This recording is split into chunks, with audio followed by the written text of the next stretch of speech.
नमस्कार सबैजनामा म लिएर नेम्बाङबाट आज यहाँनिर यो लोकेन्द्र नेम्बाङको घरमा यो साप्सु अनि यहाँ ऐतिहासिक स्थान यो नामसामी केसामीको आज बृहत छलफल छोटो छलफल हाम्रो यो हाम्रो मुकुल काका हाम्रो भतिज हुनुहुन्छ प्रतिनिधि पूर्ण नेम्बाङ अनि हाम्रो नेम्बाङ पूर्ण नेम्बाङ हाम्रो लोकेन्द्र नेम्बाङ इत्यादि छोटो अब यो देउसी यो बलिहाङ तङनामको इन्डिङमा लास्टमा चाहिँ केही छलफल गरेका छौँ यो तपाईँहरू सुन्नु होला।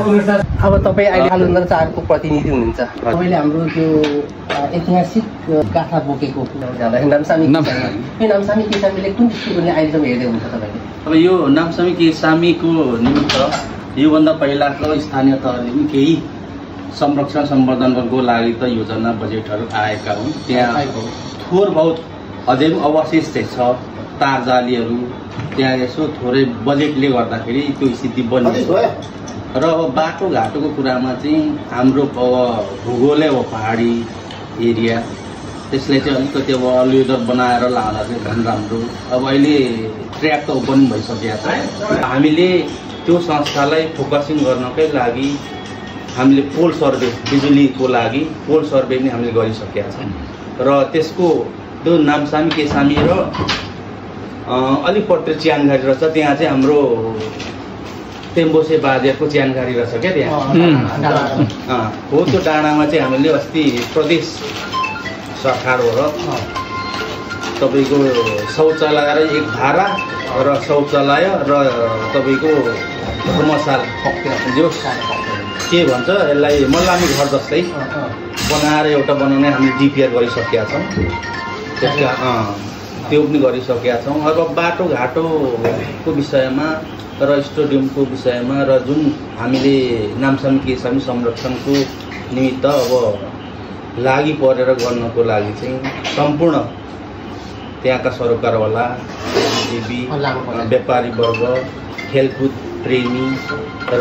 राजनीति दल सम्पूर्ण मिलेर गइयो भने अवश्य पनि तपाईँ हामीले सोचेको। अनि त्यसको त्यो महोत्सवको लागि के निर्णय गर्दै हुनुहुन्छ? अब त्यो महोत्सवको निमित्त अहिले तत्काल हिजोस्ति भर्खर दसैँको ताका अब मिटिङ भएको रहेछ, छलफल भएको रहेछ। अब यो कुरामा चाहिँ हामीले वडाको आउने आर्थिक वर्षमा केही गर्न सकिन्छ कि त्यसमा चाहिँ अब हामी छलफल गर्छौँ र त्यो कुरालाई चाहिँ अब हामीले अझै हामीभन्दा मातृ निकाय संस्था सरकार छ उसँग हामी पहल कदमी सिफारिस गरेर उहाँहरूसँग समन्वय गर्नेतिर अझै लाग्छ र अब यो विषयमा साह्रै राम्रो सान्दर्भिक कुराहरू हाम्रो अग्रज समाजसेवी अग्रज काकाहरू मोतीराज, लालध्वज, हाम्रो मुकुम बाजे, सोनप्रसाद र अग्रज हाम्रा टुम्याङ बाजेहरूले जुन एउटा बसेर अवधारणा गर्नुभएको छ यसलाई चाहिँ स्थानीय तह वडाबाट चाहिँ हामीले सलोट गर्न चाहन्छौँ, सलाम गर्न चाहन्छौँ। यो कुराहरू जति पनि बाह्य बुद्धिजीवी सरकारले ल्याउनु भएका कुराहरूलाई चाहिँ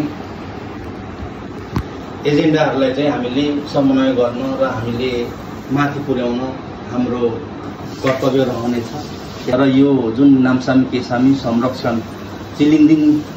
ठाउँमै परेको कारणले यो चिलिन्दी चौतारी चाहिँ साँच्चै भन्दाखेरि भरै अघि यहाँ छलफल भएको छ। आयोजकै बनेर जानुपर्ने स्थिति पनि आउनु पनि सक्छ किनभने यो एउटा जम्मै कुरा चाहिँ आर्थिकै पाटोहरू आउँछ र जम्मै कुरा चाहिँ अब मिडिया प्रचारबाट नै अगाडि बढ्नुपर्ने स्थिति आउँछ। त्यसकारण अहिले यो एआई को समयमा जम्मैलाई समक्ष पुर्याउनुको निमित्त अब नेट इन्टरनेट जम्मै कुराहरूको आवश्यकता पर्छ र अब यो कुरा तथ्य र हामीले यो कुरालाई फ्याक्ट बनाउनको निमित्त अझै पनि तपाईँ हामी यसमा त छलफल लानुपर्छ जस्तो लाग्छ। अब यो जुन चैत 20 सम्ममा भन्ने कुरा आएको छ, 20 सम्ममा केही कार्यक्रम गरेर नामसामी केसामी र यो जुन साप्सु मेलालाई चाहिँ फेरि पनि उद्घार गर्ने, त्यसलाई चाहिँ फेरि पनि ल्याउने अब फेरि पनि हामीले चाह्यौँ भने के हातमा हात मिलाइयो भने नजाग्ने भन्ने कुरा भएन र जति पनि अघि पनि कुरा उठाएको छ तपाईँको साप्सु मेलाको कुरा गर्नुभयो यो त आयोजक त अनि साबिक इम्बुङ हो अहिले त फागुन त 3 पर्छ अनि आयोजक त त्यता हो नि अब चाहिँ के हुन्छ यसको लागि बस के भइरहेछ छलफल होइन साप्सु त अस्ति पनि हामीले बाटोमा फाल्गुनन्द 3 नम्बर वार्ड र 2 नम्बर र 4 नम्बरको सङ्गम स्थल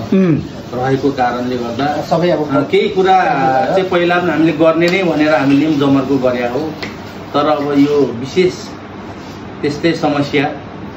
अनि एकै पाटोमा नभएपछि काँधमा काँध नमिलेपछि गाह्रो चाहिँ हुन्थ्यो किनभने अब त्यसमा अहिले समस्या नै मेलामा असुरक्षाको अवस्था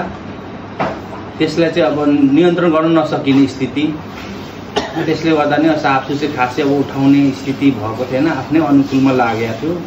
लगाउँदै आएका थिए आफ्नै अनुकूलमा चलेको थियो अब उसले तपाईँहरूको विचार अनुसार चाहिँ भने अनुसार चाहिँ अब साबिकको कुरामा साबिक इम्बुङ चिलिङदिन सार्ताप चाहिँ पुरा आयोजक बन्नु पर्यो नि त अब त्यति बनियो भने चाहिँ अवश्य पनि तपाईँ हामीले साप्सु जुन रफ्तारमा थियो त्यो रफ्तारलाई हामीले निरन्तर गर्न सक्छौँ र जुन